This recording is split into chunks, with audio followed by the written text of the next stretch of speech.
Nito nga lang kakatapos na FIBA Under-18 Women Asia Cup ay nag-champion ang ating national team. Pero alam niyo bang merong isang batang 13 years old na nakasama sa lineup ng Gilas Women na kayang-kayang makipagsabayan sa laruan ng mga nakakalaban nila? Ang batang tinutukoy ko mga boss ay nagangalang Tiffany Reyes. Si Tiffany ay anak ng dating PBA player na si J.R. Reyes, kaya may lahing basketballista talaga ang batang to.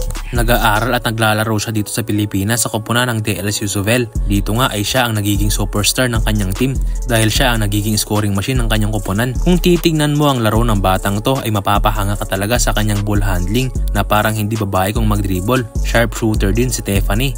Katunayan, karamihan ng puntos niya sa FIBA ay nanggaling sa 3-pointer shot at malaking tulong talaga ang naiambag na Tiffany sa Gilas. Nito nga lang nakaraang laban nila ay isa siya sa tumulong para tambakan ng husto ang bansang Maldives dahil nakapagtala si Tiffany ng 12 points, 1 rebounds at 1 assist na hindi na masama sa isang 13 years old na napasama sa under-18 na liga. Sa ngayon, ang pamilya ni Tiffany ay titira na sa Amerika kaya sa US na rin siya mag-aaral at maglalaro.